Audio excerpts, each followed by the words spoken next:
Hey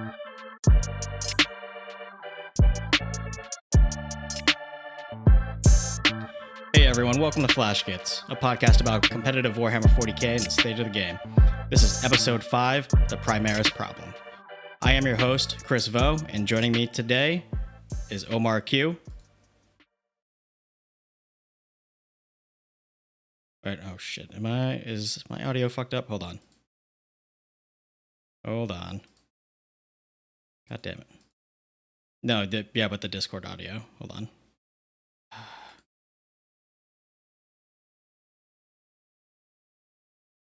Omar, say something. Hello. There we go. Okay. So, like I was saying, I'm your host, Chris Vo. Joining me today is Omar Q. Hey, everybody. How's it going? And without video, but still on audio, is Ben Rubenstein. Hello, everyone. All right. So, let's just dive right into it. This episode is called The Primaris Problem. But before we get into that, the core rules have, finally come out. Like last week, they came out like an hour before last week's episode, so we didn't really have a time to digest it.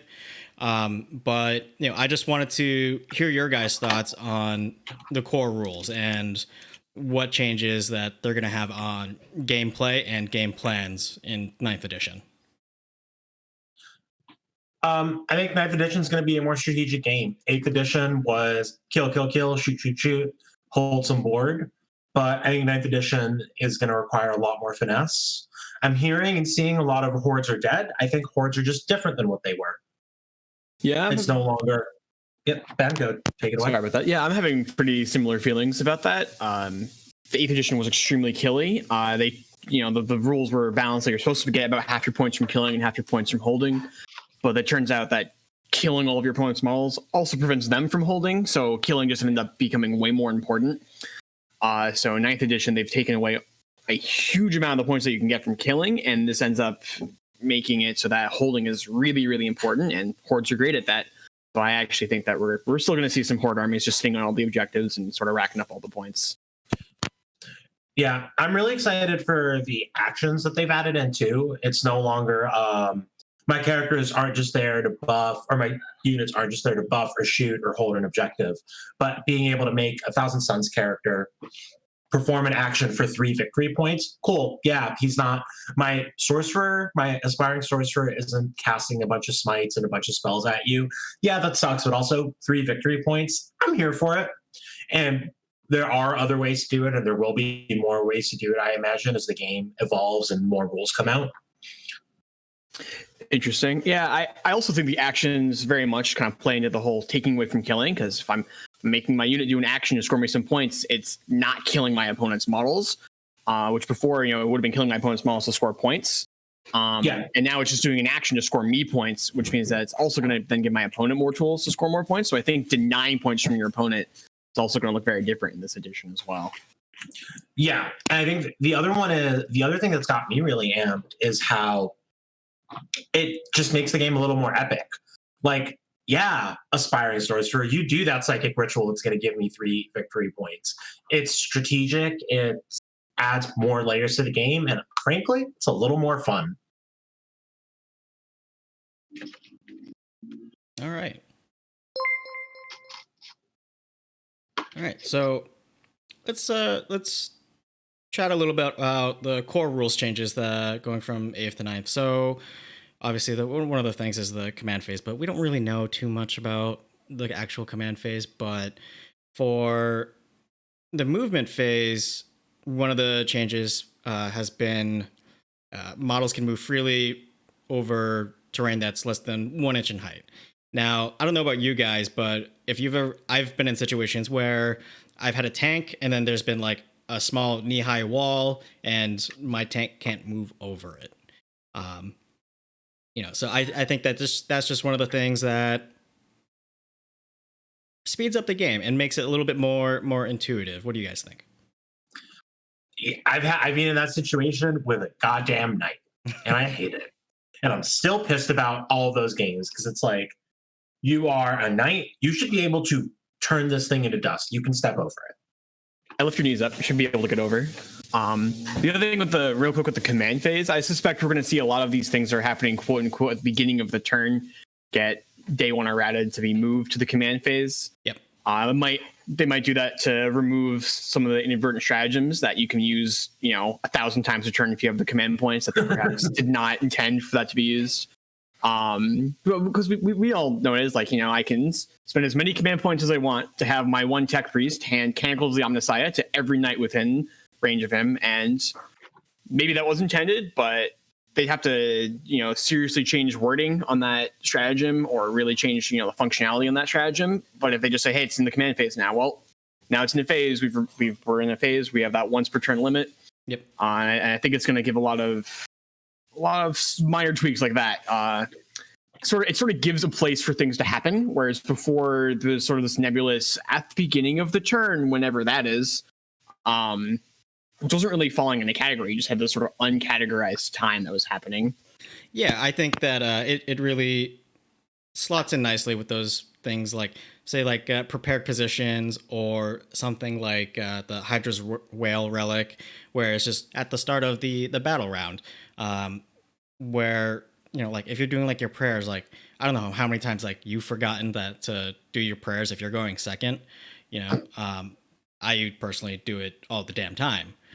So I just moving it to like your command phase or just a command phase in general, it would really like help to just speed up that process of the game and let people just not forget those key elements of their army. Yeah, and I think the other thing is it's similar to the hero phase in Age of Sigmar. And one of my big complaints about AOS is starts with the hero phase, and that's actually where you do your psychic powers and you do a lot of command abilities, which are similar to stratagems, but not. And I won't get into that nuance because this is 40K. But one thing that drove me crazy about it was first turn, I basically could not use any of my psychic or offensive psychic abilities unless certain things happened, because I can't move before I cast. Right. And I think I think GW is going to create a lot of abilities that happen in the command phase and a lot of strategic questions. And I think 9th edition is going to be the addition of trade-offs and sacrifices. Points have gone up.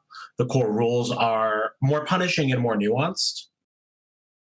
And now it turns into, for instance, Psychic is a really good place where you are making sacrifices. Do I keep my Sorcerer in combat and hope I get another Psychic phase off of him and assume he wins that fight? Or do I take him out, lose the Psychic phase, and he's slightly more likely to survive? Right. And on top of that, that way.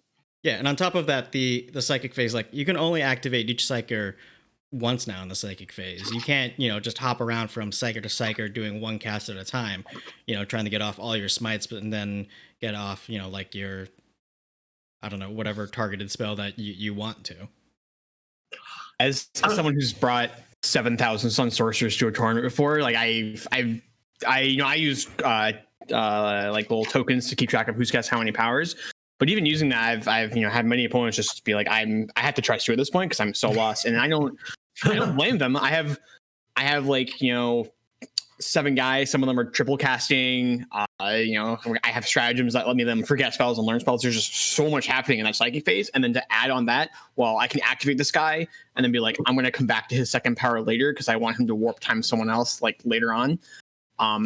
And Thousand Suns psychic phases are plenty powerful enough without also having the ridiculousness of getting to pick which order every single thing is happening. And just even stepping away from a power level standpoint, if it ends up being too much of a nerf, you can always change points. But it was too complex. It was way too easy for people to get lost and confused, and it shouldn't be on your opponent to try to keep track of that many moving parts. And it's too easy to cheat. And Ben, I remember actually my first ITC tournament where I brought a bunch of Thousand Suns. You were the one who told me you don't have to cast the Psyker's powers all in one go. And I was like, oh, so Confusion Fu is now in session. Yeah, because I remember that. Unless I'm going against another Thousand Suns player or a Grey Knights player now, there aren't that many denies to go around. Or Sisters of Battle with the right. Yeah, because I remember you were like, oh, I want to warp time, but I want to warp time after I do these other things. I was like, yeah, you can do that. You can just like, all right, Armon's cast 2 powers. I'm going to go to this other guy. He's going to cast 2 powers. And then we're going to go back to Armon to warp time the other guy, out of range of all your things. And it's just like, what? And as someone who's, I mean, I play that exact army, so like, I know what's going on, but like as someone who's like, I don't know, I play someone who's like, oh, I'm a Tau player. What's the psychic phase? And then my opponent rolls up and is like, every person is doing 3 things, but not at the same time and not in the order that you're ready for. It's super hard to keep track of, and most players are honest, but it's too easy to have players get confused, and even the person playing the army, sometimes it's not intentional. Like, oh man, like, did I cast a second power with this guy? Like, who remembers? I don't. My opponent doesn't. We're like 11 second powers in. It's just a much cleaner way. Just be like, all right, you pick the psyker, you do all of his things, and then he's done, and you can forget about him. I totally agree. Much more convenient. I totally agree. Just because, I there were plenty of chances where I was playing and I had like 7 psychers, and I'm using Chaos Familiar every psychic phase. So it just comes down to like my opponent just taking me at my word that this guy has this spell and he's in range of that, and he has the cast to do it. So while I do think it takes a little bit of gaminess out of the psychic phase and being able to like really stretch it to the full tactical advantage, I think strategically it's better for the game, and for the flow of the game, it's much better. Yeah, I mean, even outside of that, it's just a sacrifice you have to make. So now it's like, when does the guy with warp time cast? Another fun little tidbit I noticed in the reading the rules, there's no cap on how many times a psyker can cast Smite. Rules is written. That has to be a mistake, though. Yeah. I refuse to believe that is intentional, that I can bring Magnus, and Magnus's only purpose is to cast Smite 4 times the psychic phase. Wait, is this for real? And there's currently no cap in the number of times you can point at the psyker and be like, this guy's going to cast Smite. But like I said, like I'm fairly confident that's a day 1 errata thing, because Magnus would just be not real, just 46 mortal wounds if you don't overcast, because I'm spending the command point every turn to make him cast 4 spells, and it's just completely ridiculous. Yeah, and like I'm gonna be honest, a little part of me hopes it's as intended, and I have a broken army for 3 weeks or a month. That would be really nice. I mean, if it is intended, they'd probably boost the point cost on him even more. Not that we have a good way of bringing him the army, which you guys talked about before, so I don't know if there's a point in rehashing that. Yeah. We want Primarchs. We can't have Primarchs. It's very sad. I mean, you can have Primarchs now with your Supreme Command attachment. How that's changed. Kind of, but the problem with that is bringing Magnus, his warlord trait's not good. And then also bringing him, he's not part of a cult, so bringing him actually turns off the cult relics, which are like half of the good things we got out of the Psychic Awakening anyway. Because you can't bring a cult relic if Magnus is your warlord. And then his warlord trait's terrible, but at the same time, we have a ton of great warlord traits, and we're going to get to bring 2, and I want to bring 2 really good ones, and bringing 1 good one and also not a cult relic just seems like a lot of resources that you're not using to bring a Magnus. Yeah, I'm not totally enthused on the Supreme Command attachment. It's maybe as Codex come out, it gets better, it changes, we don't know, but as of now today, I'm not a fan either. Yeah, we'll see. Like, it's just because it's Primarchs, Demon Primarchs, and what's the third one? Supreme Commander. Supreme Commanders, Supreme Commander. That's an upside down question mark. Yeah, that will presumably be things like Chapter Masters, anyone who gives you command points for being your warlords, like Abaddon, maybe some of the Chaos Space Marine leaders. Yeah, I mean, hopefully they'll create an incentive to actually make these characters warlords for once. No, they won't. And the issue is that a lot of those characters don't have a good reason to be your warlord. Well, like they don't have a good warlord trait or anything like that, which is kind of disappointing. Yeah, I mean, hopefully they change the game so that those named characters can be a warlord. They can be your warlord. They just have shitty warlord traits. Well, be a warlord and not suck. Yeah. So what do you guys think about the changes to the charge phase?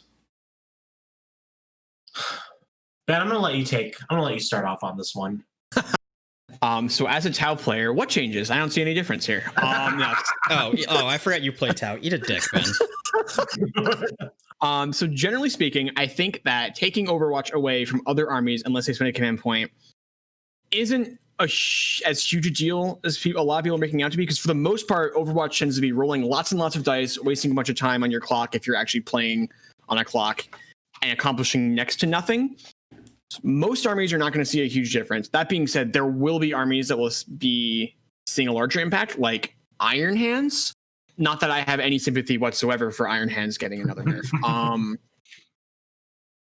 I think our big differences that we're going to be seeing are the fact that you have to now get into melee with everyone that you've declared your charge against.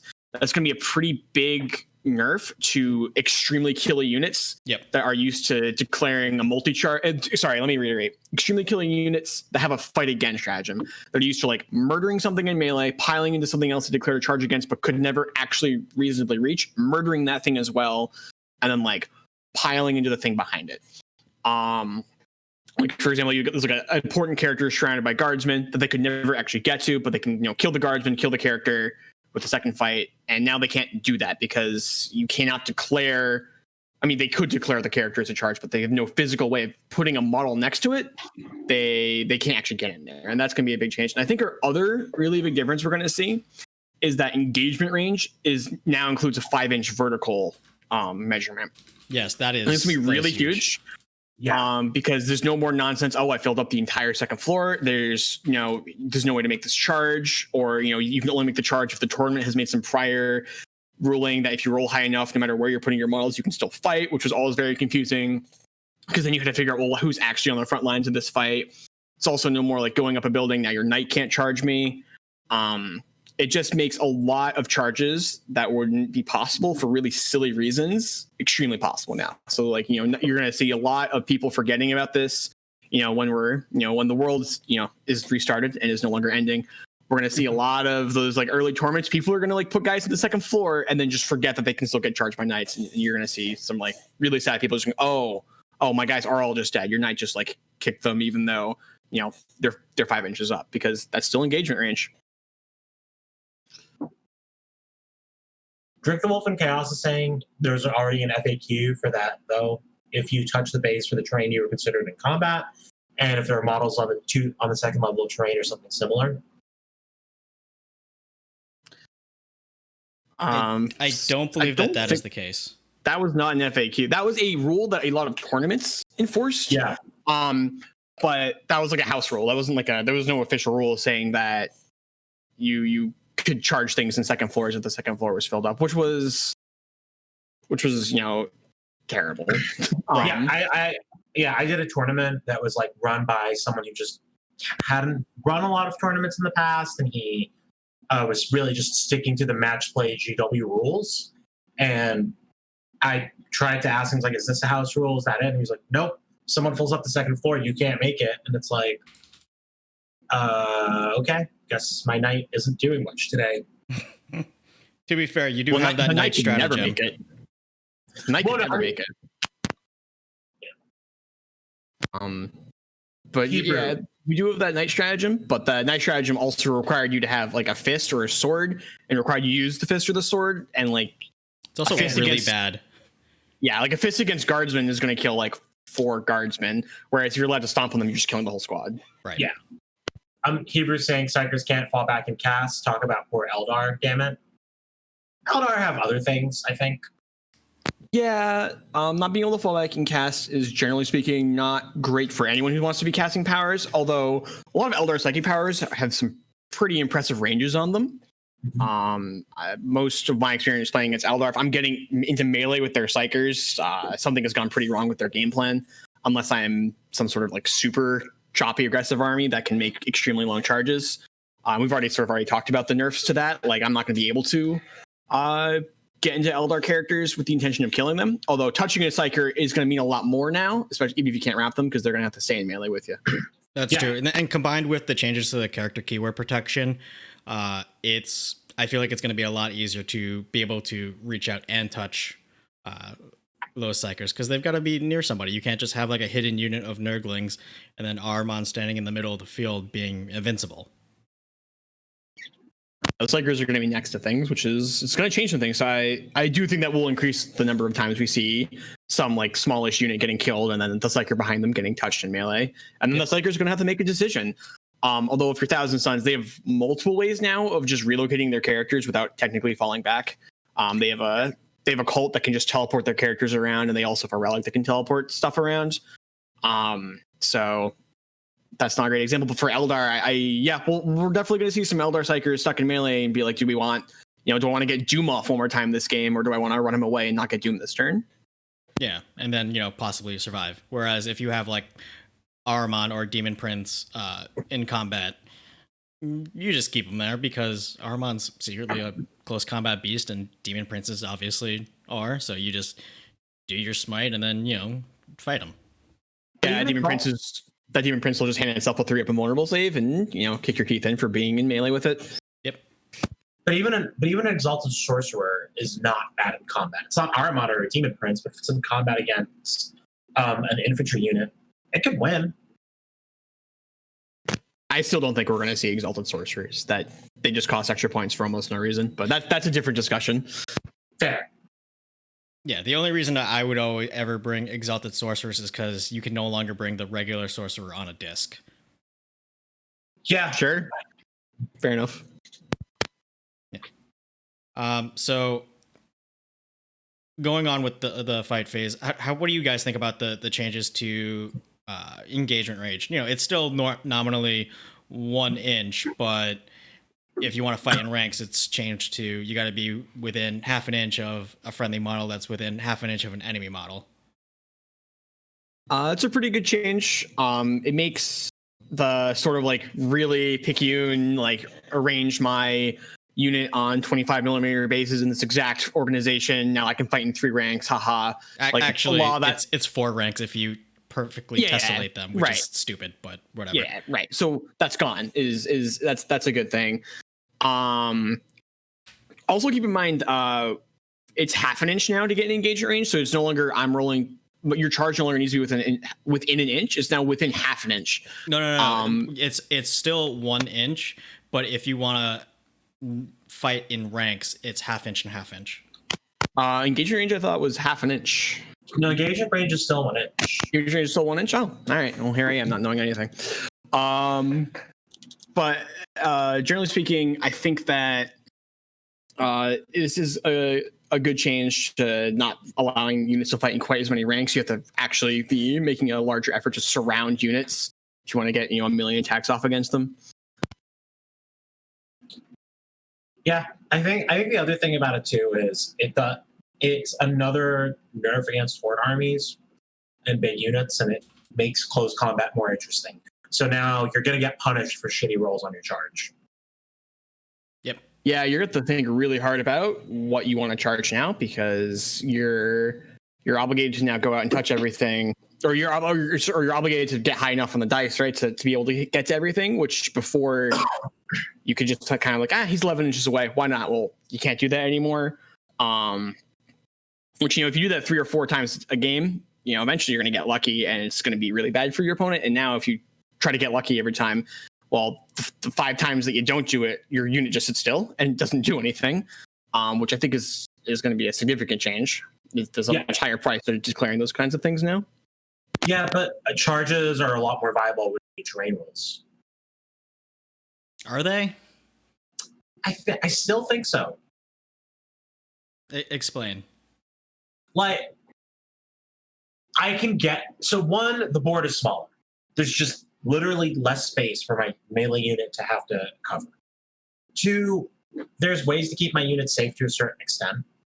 I'm not going to, listen, if a Tau player decides that my unit of bikers, Blade Guard veterans, Sanguinary Guard, don't worry, I'd be deep striking my Sanguinary Guard. But if a Tau player or a Shooty player decides this unit is going to die, it's probably going to die. But it's going to be a little harder. I guess. It's just no longer a matter. And where I'm at is it's easier to get from point A to point B. The board's smaller, so that means chargers are a little more likely to make it. Melee armies have a shot, at least in theory. I haven't played 9th edition yet. I'm hoping to play my first game this Saturday, actually. Yeah, I think what it really depends on is what the quote unquote standard terrain setup is going to look like. So towards the end of 8th edition, we saw that the Nova setup with the 2 L's in the middle and some other pieces of terrain, basically in each quadrant or third of the whatever. You know what I'm talking about. That kind of became like the standard map. So I'm curious as to see what the quote unquote new standard is going to be with all of these new terrain keywords and terrain rules. Yeah, I think for the beginning of the edition, we're gonna have to be really careful when playing with other people too, just to make sure that everyone is solid on every keyword on every piece of terrain, because they all do something different. Some of them are very similar, but just a little bit different, and it's important to know what's what. But the way GW has those points done, I would be amazed if they didn't come out with little flashcards of what each terrain means. But I know I'm printing out those points. I'm printing out obscure terrain, rule 1, rule 2, rule 3 goes on top of the thing. Yeah, for sure. And now there's no argument because we know what that does. You could literally see it as you're moving. And I do know that we wanted to talk about shooting. Oh, sorry, charging. Look at me. Yes, chat. I am a Tau player. But I do think it is important to talk a little bit about how the terrain does affect shooting as well. It really makes jump rules very scary, because the way the new terrain rules focus is it treats units that are touching terrain very different from units that are not touching the terrain. Specifically for things like obscuring, you can see through terrain that you're touching, and you can't see through terrain that you're not, and you can be seen as well if you're touching it. So we're going to see things like jumping, Dark Reapers and Riptides touching terrain, shooting, and then using the jump rule to move like half an inch backwards and become magically invisible. So I think that the new terrain rules are still going to be pretty scary for shooting armies as well. Yeah. What the recurring theme we've also been covering with the whole new edition is it's just a lot more strategic and everything's a couple layers deeper. Yeah, it's interesting too, right? Because in 8th edition, that would have been like a really scary thing. And now it's like, my opponent's killing power went up, but there's so few points to be scored from killing that as long as they're not literally wiping you off the table, it's kind of fine. Just, go score some other points, let them shoot at you. Yep. Yeah, I totally agree. I think it makes a denial type list a lot more viable. Like it was viable before, but against something like Imperial Fist Siegebreaker cohort, it had a tough time. Yeah. What I'm really mad about is modifiers being capped at +1 or -1. They are cumulative though, which is interesting. So -2 still has a place in the game. It does, but I hate that change. It's not so what it much. was. I mean, listen, as a Raven Guard player, same. My eliminators are not an auto take anymore. They're more expensive and they won't have +2 to wound for a turn, for 2 turns. It is almost an auto take now. Fucking Outriders. That unit's not real. I am so ready for them.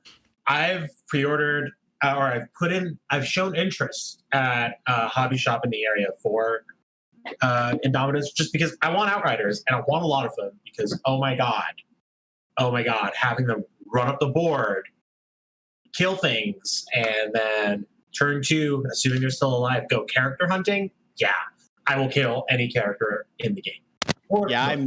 I'm super not excited to play against not Raven Guard, Raven Wing Outriders because they have said that they're going to be in Raven Wing. I'm very much not excited to watch Outriders hit something, murder it or not murder it, and then just bounce off of it and hide behind something because that is what they will be doing, and it's going to be disgusting. Yep, because they've got 4 wounds and they're T5 and they have like plus 9,000 attacks on the charge. Yeah, the unit makes 19 attacks. It's silly. Yeah, and I think they also get the Raven Guard chapter tactic So if I can get them in terrain, they'll also be -1. Yep, they get the Raven Guard chapter. I mean, they get whatever chapter tactic for the army that you put them in. I think that they're going to be very good in a lot of different places for different reasons. Absolutely. So let's build off of Outriders being absolutely bonkers, and let's talk about the so-called quote-unquote Primaris problem. So I've seen some rumblings on the interwebs about how people are really upset about Space Marines, and in particular Primaris. So one of the things that some of the key points that people have been talking about is, one, like it's an easy army to play. There aren't a lot of decisions to be made because there's just rerolls on top of rerolls. They do everything super well,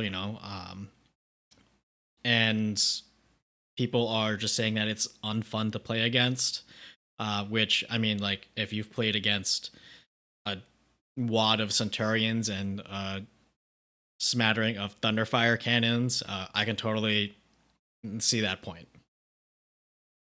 So I'm gonna hop off my soapbox for a second. So I 100% am guilty of jumping on the Space Marine train. I played Iron Hands for a while when they were really silly. And Space Marines, their current iteration, not the original Iron Hands Codex that before the erratas, because that was a different level of silly. That was broken. Their main issue, it was just busted. Yeah, but I think it's like an important distinction to sort of draw the difference between being broken and being way too efficient. So like, for example, like original Ynnari, 8th edition Ynnari, were busted. They just had rules that the game couldn't really support at any points level. And we saw those rules get kind of nerfed a little bit, tweaked, and we saw points levels go up and up and up. And that army, every time the points went up, the army was just like, all right, we'll just become a little bit leaner, a little more sleeker. You gotta bring a little bit less stuff. And it was still just broken because the base rules were ridiculous. Space Marines, with the exception of the way Iron Hands like originally came out, they're hyper efficient. Like, they have tons and tons of rerolls, and their numbers are good, and but it doesn't hugely feel like a huge issue that can't just be fixed by increasing point costs. Like with Ynnari, it almost felt like, all right, if my opponent has like 4 Ynnari Psychers and a unit of bikes, it was just like, I almost feel like they could beat my army. I know that's an exaggeration. Like that's a little bit, that's not quite enough. But for Space Marines, it's just a hyper efficiency thing, and GW seems really reluctant to nerf their points costs. Which brings me to my second point about Space Marines, because I have many of them. I think one of the biggest issues with Space Marines in the current edition is that GW is like the hill they'll die on is that Space Marines are a single faction and that they all need to be pointed the same. Oh my god! Yeah. Which is a huge issue, because I remember, we were figuring out just exactly how silly the Iron's Hand lists were, playing against my buddy's Ultramarines. And it was like my intercessors versus intercessors. His intercessors were a joke. Like his whole squad would shoot into my squad and kill a guy, and then my 4 guys left would kill 3 of his guys. Because I AP3 and every failed save on his is just a death. And he's on AP1 and I have feel no pains, and all my hits reroll, my wounds reroll. Is like it wasn't close. My intercessors were worth so much more than his. Like if I was paying 22 points for my intercessors and he was paying 18 for his, I still have probably won. But GW is just saying nope. Every Space Marine model costs the same for every faction. Chapter tactics don't cost you anything extra, even though they are not all created equally. And I think it creates a real issue for Space Marine armies too, especially with the way that GW wants them to be, because GW is pretty clear from a lore standpoint. Even the most like skewed of the Space Marine factions are still supposed to be sort of like combined arms. Like, yeah, Imperial Fists like artillery more than the rest of them, but they still have infantry. They still have assault squads. But the issue is, like, why would I ever bring an Imperial Fist assault squad if it's pointed at a place that makes it balanced for Blood Angels? Because I'm not getting those sweet Blood Angel rules, but I'm still paying for them, which kind of leaves GW in this really awkward place where they can either point things for the best they'll be and just tell all the other factions you're not allowed to play with it, or kind of aim in the middle and allow armies that are just taking the best thing for themselves over and over and over, just kind of run away with a bunch of extra free points. Like, there's like a million examples, right? Like, why am I ever bringing a heavy flamer land speeder that's not a salamander? Why am I bringing Centurions that aren't Raven Guard? that aren't Raven Guard or White Scars? Why? Like, it's just a huge issue. Why am I bringing intercessors that aren't Ultramarines or Iron Hands? Like, it feels like they've kind of really handicapped themselves by making this decision that every Space Marine model needs to be pointed the same way. Because my feeling of Space Marines is, for the most part, it's a points issue where some of the models are hyper efficient because of the ways that you can stack rules on them. And it's really hard to balance that when you are insisting on pointing every model the same for every Space Marine subfaction, when some of them have really great rules for certain models and not for others. So, All right, so off how do of you, soapbox. so how do you fix that though? I mean, like, yeah, the most obvious solution is point everything differently for every chapter, but that gets real unwieldy real quick. And at that point, every chapter should have their own codex. I mean, we already have, let's see, Dark Angels, Blood Angels, Space Wolves codexes, and then the regular Space Marine codex. So what would you do? Would you have like the supplements like adjust the point costs for that if you were using, the monofaction rules for the super doctrines? This is why I'm super happy I'm not a GW rules writer, because I think they've sort of written themselves into a corner, where it's right. So it's hard because, yeah, saying every model needs a point cost for every faction, that's like a Space Marine intercessor would have like 9 different point costs, right? And that's probably not a sustainable model.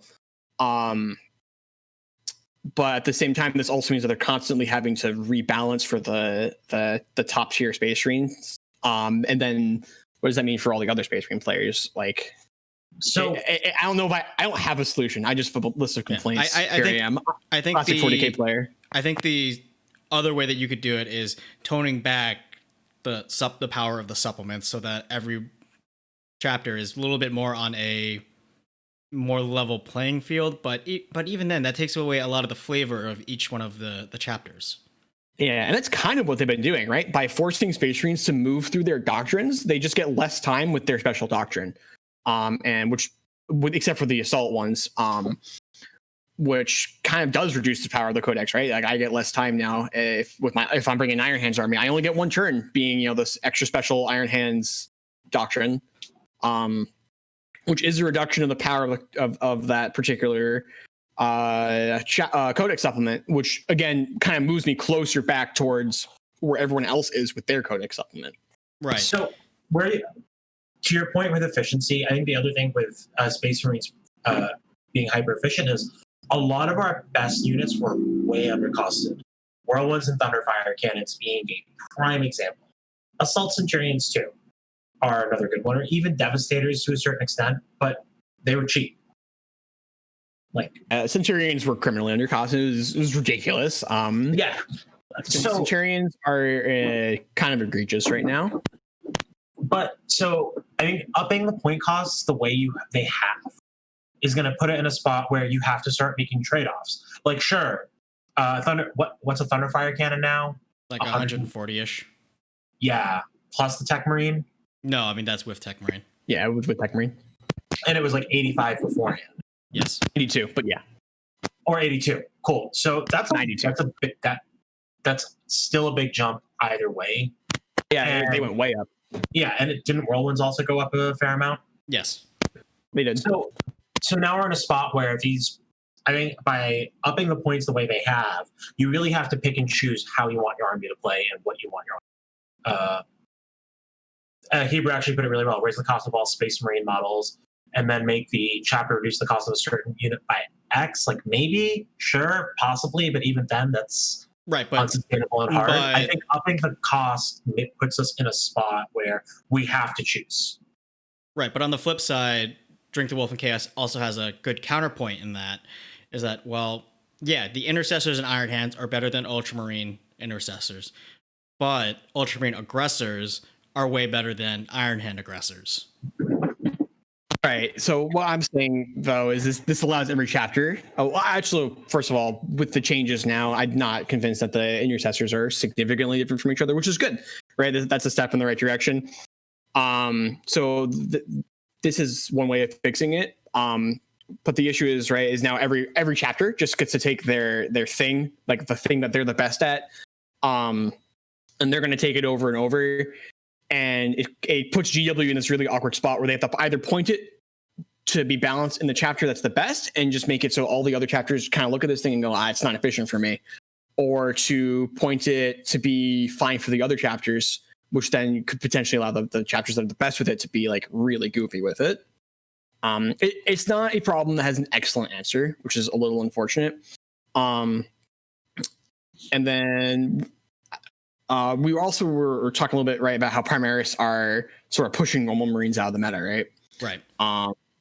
And it's disappointing to see because the more and more we see these kits come out for the new Primaris kits, the less and less is like, man, why would I take a normal Marine kit? So for normal Marines, we're down to like some HQ slots because you're taking a lot of your HQs for their auras, so you don't really care if they have an extra wound and an extra attack in melee. And jump packs.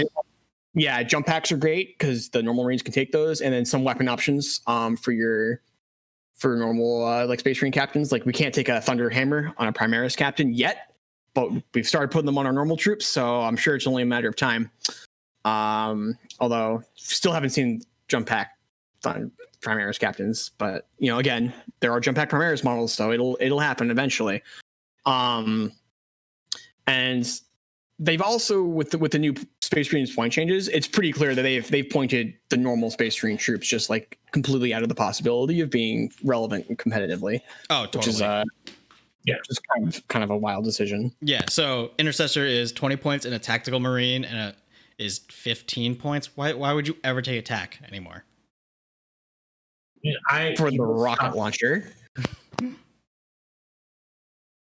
I think like I understand where some of the salt with Primaris is coming from in regards to I've been collecting Space Marines for 20 years and now my collection is becoming less and less worthwhile, and goddamn GW, take more of my money. Well, it's not even that. But it's not even the whole thing with just that. It's people with like who play Tyranids where they haven't had a new sculpt in years and years, and Space Marines get a new sculpt every 2 months, 1 month even. Yeah. I mean, like if you look at the Khorne Berserkers sprue, it literally says GW copyright 1998 on it. Yeah, they have some seriously squished heads on that sprue. It's not a pretty kit. That's why I haven't bought any Berserkers. So I made Reavers into Berserkers. But I think in terms of them being easy to play, yes and no. Some armies, like Iron Hands, were relatively easy to pilot for a long time. But again, with the changes to the game today, it's going to be rough. Yeah, and like a lot of armies in 40k, I feel like there's when we say easy to play, it's kind of important to remember like skill ceilings and skill floors. Like the floor in Space Marine is pretty high. Every unit can sort of operate on its own. So if you mess up, you get things caught out, whatever. Like the units can all sort of operate on their own. It's okay. Mm-hmm. But the ceiling on Space Marines is still really high, which is why we see a lot of these like top tier players playing with an army because you can leverage skill with them to do some like pretty crazy things.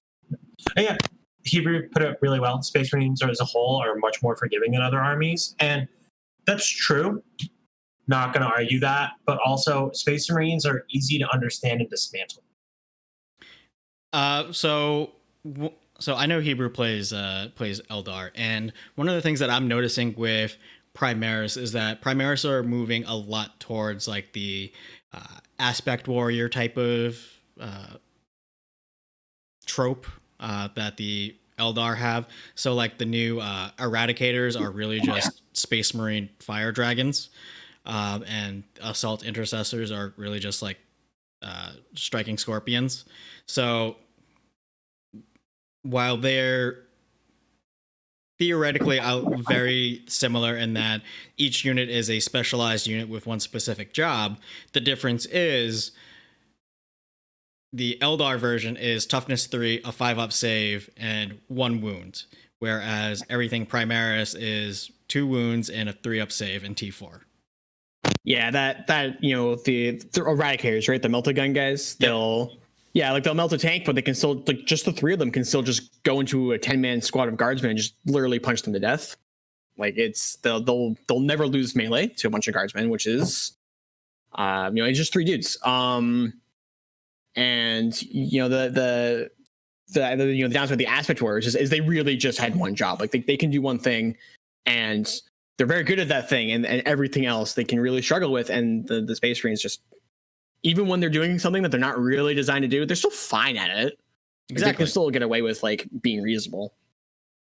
Yeah. Exactly. Like, if you had a bunch of Stalker bolt rifle intercessors, if you need to send them into a punch up, yeah, they'll be okay. And as a whole, I mean, the faction is more flexible because Stalker bolt intercessors can become snipers for 3 CP. Not necessarily ideal, but if the positioning's right and there's enough wounds, yeah, I'll take 5 to 10 shots on you. I do think it's hard to say that in 9th edition where they're going to land exactly, because we have points for them, but we don't have points for anything else. Yes. So it is very possible that GW has finally recognized that their poster boys are perhaps a little bit too good compared to everything else that's going on in the game, and brought them a little bit more in line. So I don't want to spend too long just complaining about Primaris Marines being the end-all be-all of the meta. Although, that being said, I do feel pretty confident saying that they've just really pointed normal Marines out. Normal Marines are there's no point except for like captains with jump packs and I don't know, maybe Terminators. We'll see. Maybe Centurions. Yeah, I mean, sure, Centurions. But like the really specialized units, like your generic like TAC Marines and Scouts, which is disappointing to see too, because Scouts were seeing play right up to the end of the 8th edition, and they ate a huge points hike percentage wise. They went way up. Yep, they went from what was it, like 10 to 14? Yeah. Yep. So this little bag of Scouts that I got that I was planning on converting, so I can just put them right back on the shelf here. So what I just need is just more intercessors. Yeah, and even now we're seeing that we're getting things like chaplains on bikes, Primaris chaplains on bikes. I'm sorry, the normal chaplain on bike is of course in Legends. So we're even removing normal Marine models from the game and just replacing them with Primaris versions. Yeah, and I think like that's kind of been the direction the game's been moving in for a while. And I get it. GW wants to redo their poster boys. Some of those units are old. They also want a lot of easy money. But yeah, I do kind of get where they're coming from with at least the model standpoint. GW is been pretty clear with a lot of their rules for this edition. Like, you get points for having your army painted. That they really want the game to be a spectacle to watch, even if you're just like walking by a table. And Primaris Marines are big. They tower over other infantry models. So if you look at a battlefield, you see Primaris Marines, like, oh, those are superhumans. They are just way bigger than whatever it is they're fighting. Yep. And from that standpoint, like, yeah, I'm pretty on Primaris Marines. I get why GW wants them to be like, this is the thing that people are playing when they're playing Marines. They look like super soldiers. They look like they are supposed to in the books, right? They're head and shoulders over like super soldiers fighting. Yeah, I mean, listen, one of my really good friends, he played Warhammer beforehand. He's I think he played in 7th edition for a bit, then stopped, and I dragged him into 8th. Hated Primaris, plays Space Wolves. Hated Primaris, hated them for so long. And now he's like, all right, it started with, okay, these models look cool. And now he's like, all right, I think I'm going to get some intercessors. Like, that's cool. That's fine. They look awesome. And like, when I first started, I started the Dark Imperium. That was the first time I actually played Warhammer and like saw models and touched models. And my buddy played his old Chaos Space Marines from mid 2000s, early 2000s. And I looked at my Primaris dudes and his Chaos Space Marines, and I'm like, your guys are Space Marines? Because like my guys look like Space Marines. Yeah, I think another thing that a lot of players are kind of struggling with too is like at the beginning of the edition, Primaris Marines weren't good. They were super overcosted. The GW was like, here's our sweet new thing. And everyone was like, all right, yeah, well, they have 2 boons. That sounds sweet. We started playing with them. It was like, oh, these are bad. They cost so many points and they don't really do anything. And now here we are 20 buffs later at pleading with GW, like, please stop with the Primaris Space Marine. we understand. We got it. They're great. We understand. Well, I even remember this conversation with you, Chris, during our early games when I was running old school Broken Guilliman, and you were like, just bring scouts. Why are you bringing intercessors? Just bring scouts. I was like, I think intercessors look cool. Scouts don't. And here we are. Now everyone's playing intercessors. Yeah, now there's no reason to take scouts. Nope. All intercessors exist. Yeah.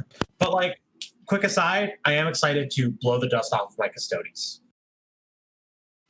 Shall we use this as our transition to our next topic? Yes, it is. Thank you for Excellent. the segue. Omar, why are you excited for your custards? My custards. So, 1, elite armies, they feel good. It looks like a good addition for them.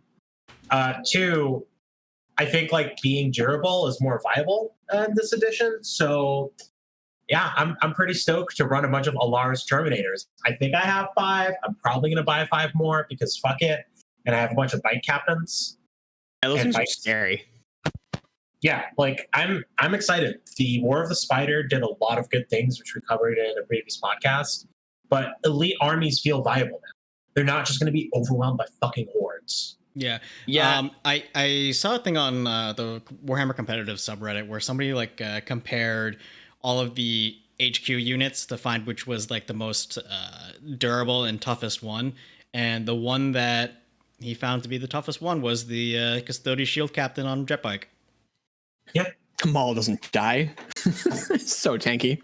Yeah. If Hebrew is who I think he is, I remember when I first bought my Custodes, I got Calgar, some Ultramarines, and I was running a Supreme Command of 3 Custodes Bike Captains. And they just, the souped up one would not die, and he kept hunting characters down, and he just did so much work.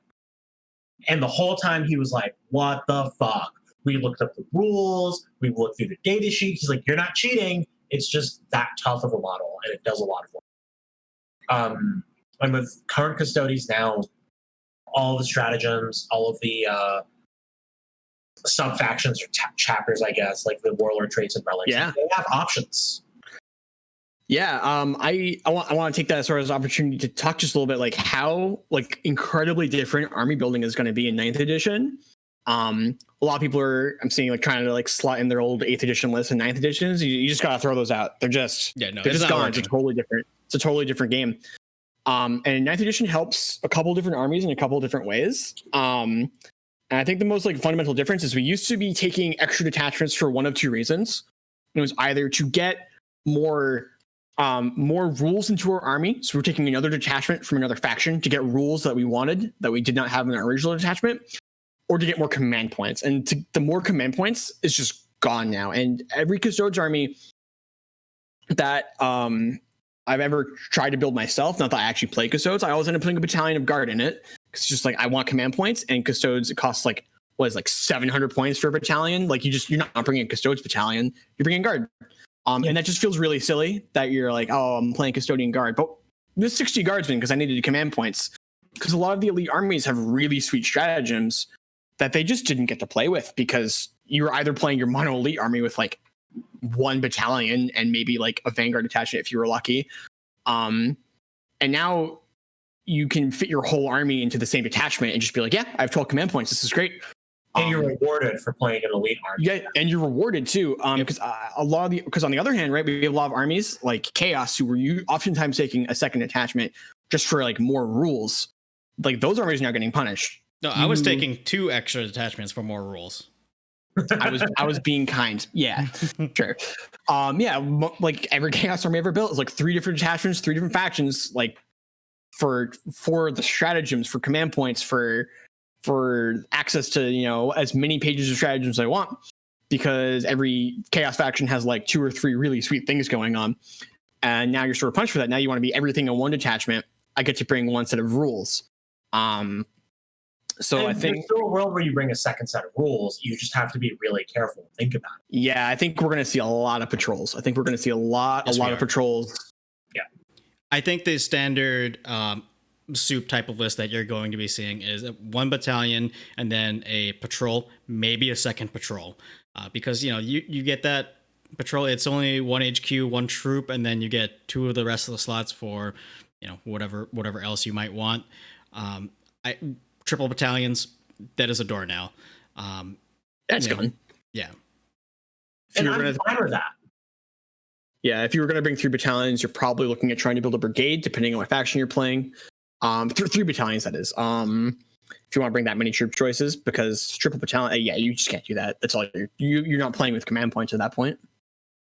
Yeah, and for the most part, people that took triple battalion, they just wanted it so that they would have 18 command points to start with. You take away that CP incentive, I guarantee you they would just cram everything into one battalion and call it a day. Yeah, for sure. Because one battalion still holds like a shitload of units. It still holds 3 HQs, 6 troops, and 3 of everything else. Actually, they can bring 6 elites rather, which is a thing that a lot of people don't realize and is going to be really important in this edition. Yep. You can put 6 elites in a battalion. Did not know that. Yeah, right? Like, no one does, because if you were going to bring 3 elites, you put it in a vanguard so you could get your sweet command point. Yep. But, yeah, now that's important. There'll be armies who are like, yeah, my battalion has 5 elites in it because I wanted them and I could fit them there, and it doesn't cost me more command points. Yeah, and again, that's where I'm really excited to run my custodies, because I can comfortably take my Terminators and my Bikers. Yeah, exactly.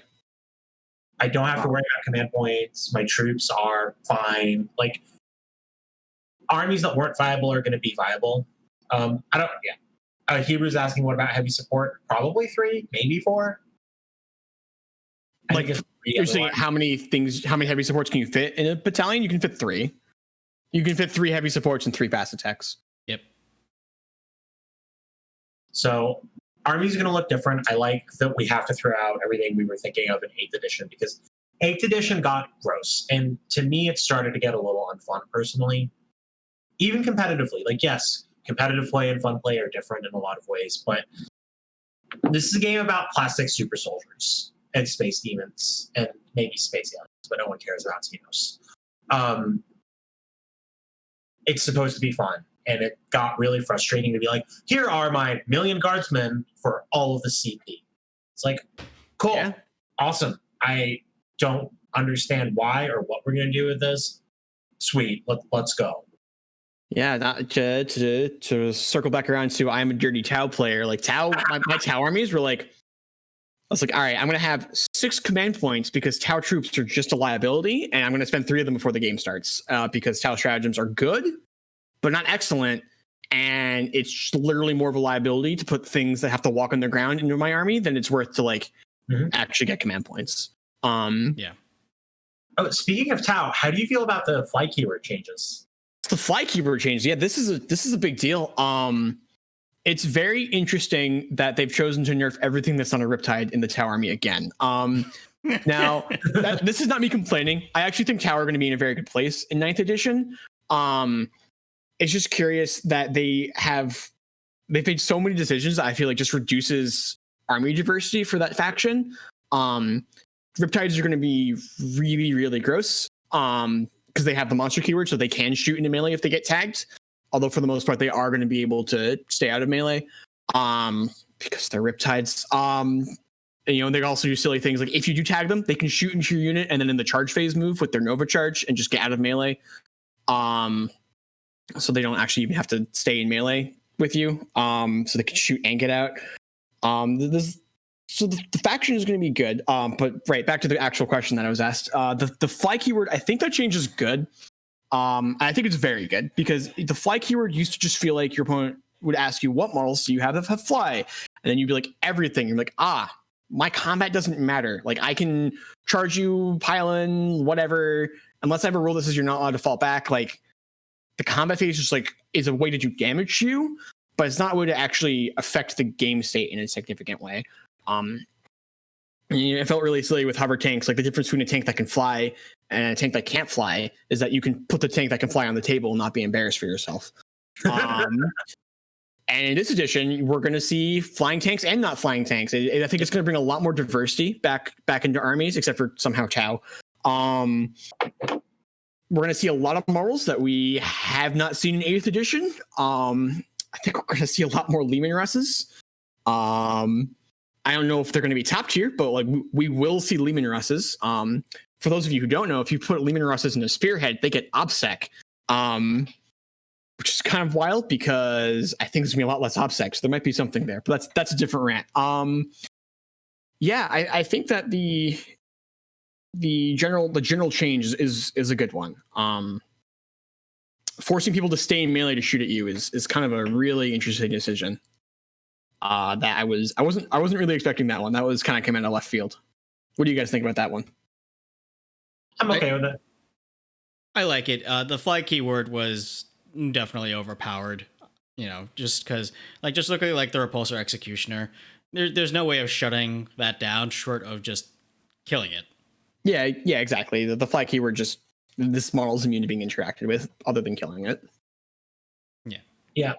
I think, like you said, we're going to see more diversity. People are talking about Custodies from 1. Knights I think are going to make a bit of a comeback. Just things that were and aren't, I think are going to see more play. Even Space Wolves have a home. Yeah, even if Knights don't end up being top tier, I think the fact that someone can just put 4 Knights on the table and be like, this is my whole army, and I actually get to play with the command points in my book, like that's great for that faction. That faction was unbelievably handicapped by the fact that to play it, competitively or to actually play with all the toys that are in that book, you had to bring 30 guardsmen or 60 guardsmen, depending on how scary you wanted your list to be. I'm actually really excited for Chaos Knights in 9th edition just because of the CP changes and how the super heavy detachments work now, because I can just bring a bunch of Knights and a bunch of Lightning Lock Moraxes and actually have CP and do shit with it. Yeah. And on the other hand, I'm really worried for a couple of units that are Lords of War that are not Knights, which is to say, I think all of them. Yeah, all of them. Yeah. Unless it's a Demon Primarch, because there's just no feasible way to put it in your army anymore. You can spend 3 command points and it doesn't get a chapter tactic, or bring 3 of them and spend 6 command points. I played against a really sweet triple Khorne Lord of Skulls army at Captain Con. Yeah, that army was sick. It was my hardest match of the day. He played Iron Hands like in their prime to within a point. That army was really great. I loved playing against it. It had really cool toys, and the army's just gone. He brought a Supreme Command attachment and 3 Lord of Squadrons and like a battalion for command points, and he can't fit that many characters into a list anymore to buff the Lord of Khorne Lord of Skulls. And then bringing the Khorne Lord of Skulls takes away more command points than he was starting with anyway. Baneblades are in a similar place. Like I can't imagine a guard player ever putting a Baneblade in their list in this edition, unless the points are just like unbelievably low. And it's an interesting decision from GW that they're kind of putting their foot down and saying Lords of War don't really belong in this game, except for Knights, who have a specific rule that let them belong in this game. Yep. Rip Baneblades. And to touch on the Lord of Skulls thing. So that list was being piloted by Nick Devotion, and I know that I know that the second that the Lord of Skulls went down in points cost, Nick was theory crafting the hell out of a triple Lord of Skulls list. And that list was sick. Yeah, it was my fun. I think it was my fun. One of the funnest games at Captain Con. I won't say funnest because that goes to Gil and his Salamanders, but it was one of the most interesting and fun, memorable games I've had. Period. Yeah, I had a blast playing against that list. It was really neat. It did really cool, unique things. It made me want to play with that list because it had so many cool tricks playing them as Alpha Legion. Like watching him move around 3 Lord of Skulls hurt. Yeah, you can't deep strike deck, so they get to shoot at you. Yeah. Well, they don't now though, because he has no command points to use that stratagem. That's true. Which is saddening because like I just don't really understand the decision to just sort of yank that style of play out of the game. Like they're just gone. I think when we see codexes is when it'll change, because Lords of War should have a place in the game.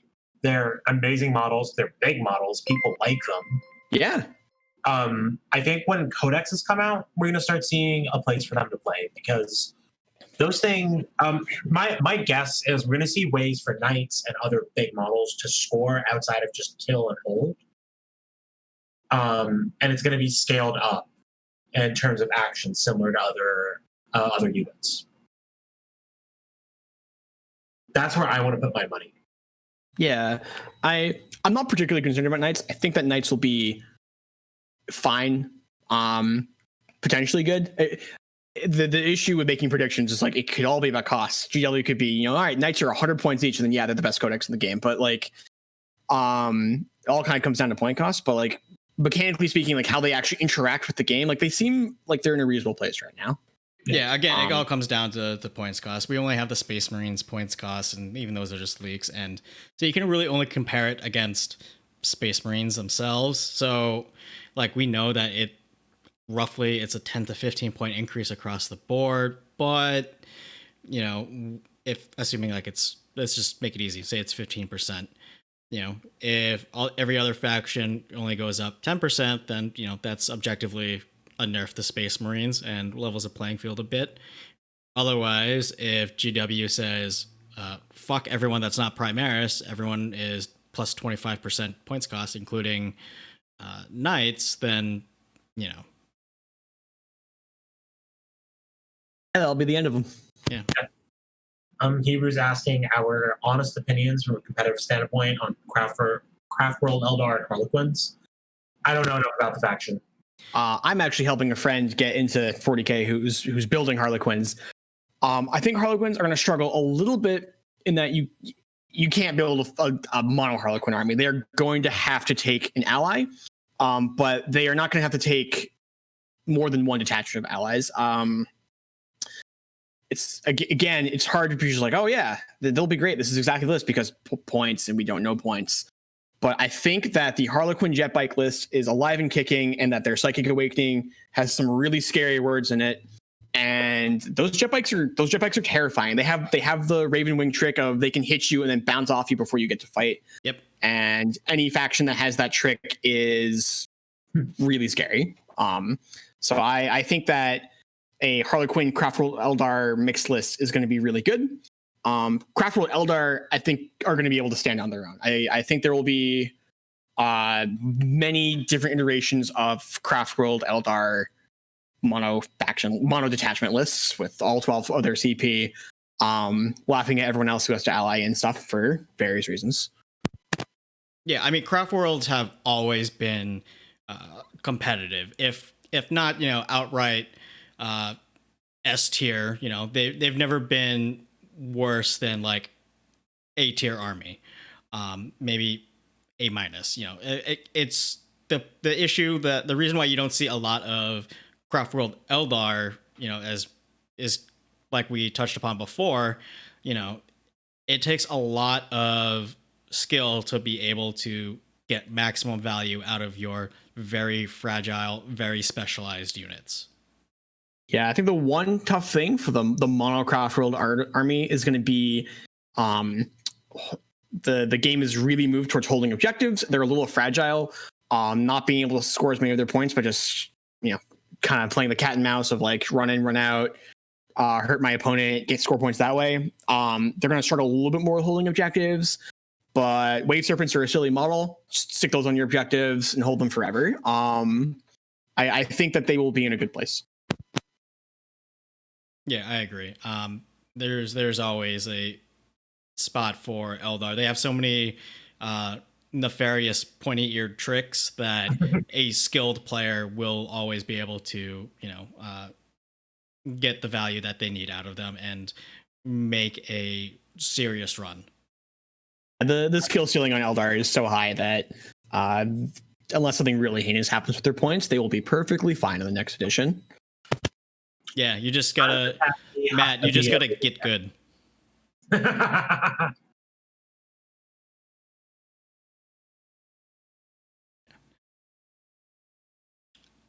So is there anything else that you guys wanted to get off your chest and talk about before we call it a night here? No, I think we've covered everything I wanted to. Yeah, I think that's pretty much everything I wanted to say. Okay. Well.